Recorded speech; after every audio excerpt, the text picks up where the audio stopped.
Traduction sans filet, numéro 56. Un quatrième poème d'Esther Nirina. Je ne sais pas quand j'aurai le temps de le mettre en ligne, mais en tout cas, nous sommes le 6 décembre au matin. Alors ce poème, toujours tiré du recueil rassemblant plusieurs recueils précédemment publiés d'Esther Nirina, c'est le recueil Rien que l'une, d'où étaient également extraits les 3 précédents poèmes traduits ces derniers jours. Alors ce poème, je l'ai choisi et je ne sais pas le traduire, du tout, donc je ne sais pas. Le temps travaille avec ceux qui savent attendre, avant que n'arrive l'habitable.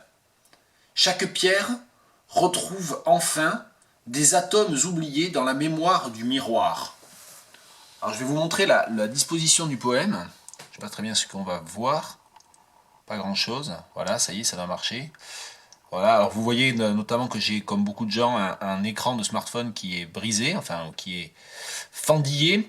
C'est pas ça qui m'intéresse. Ce qui m'intéresse, c'est de vous montrer la disposition des vers, et c'est aussi de vous montrer, alors mon oreille aussi, c'est passionnant, mais c'est de vous montrer ce que je ne comprends pas et ce que je ne sais pas traduire, à savoir le 3e vers de la 2e strophe, des atomes oubliés est entre parenthèses. Et je ne comprends pas en fait le fonctionnement syntaxique de cette mise entre parenthèses. Et donc, je ne sais pas la traduire non plus. Donc si je ne sais pas la traduire, qu'est-ce que je fais? J'y touche le moins possible, je suppose. Donc on va voir comment on s'en débrouille. Le temps travaille. Le temps travaille avec ceux qui savent attendre avant que n'arrive l'habitable. Chaque pierre retrouve enfin, parenthèse, des atomes oubliés dans la mémoire du miroir. Le temps travaille, time works, avec ceux qui savent attendre, with those who can wait, et même ce can est sans doute sous-traduit par rapport à savoir attendre, et ce que je crains, c'est que who know how to wait soit trop un calque et ne soit pas assez idiomatique en anglais ici. Those who can wait, au moins se dit. Avant que n'arrive l'habitable, et alors première difficulté réelle, c'est l'habitable, cet adjectif substantivé qui déjà fait en partie violence à la langue française.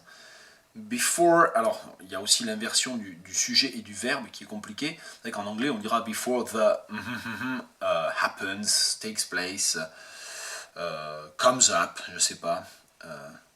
Before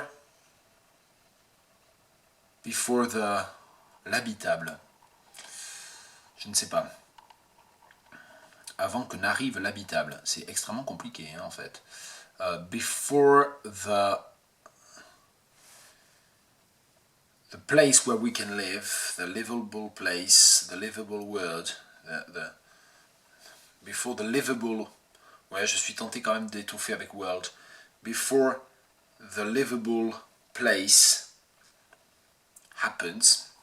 Après tout, ça serait peut-être mieux, plus étrange que de voir ça comme un advenir, de traduire avant que n'arrive comme quelque chose, comme avant que n'advienne, ça serait finalement l'affaiblir. Donc, before the livable place happens, before the livable takes place, peut-être ça, before the livable takes place, chaque pierre retrouve enfin, every rock finds again at last, donc mise entre parenthèses des atomes oubliés, eh bien ce vers mis entre parenthèses, je vais le laisser tel quel, forgotten atoms, dans la mémoire du miroir, in the memory of the mirror, ou in the mirror's memory, qui serait mieux du point de vue du lien que l'on ferait entre le rythme et les sonorités. In the mirror's memory. Voilà, et selon le nouveau dispositif, pas de montage, pas de surtitres, et la version anglaise du poème traduit en commentaire de la vidéo YouTube. C'est là, juste en dessous.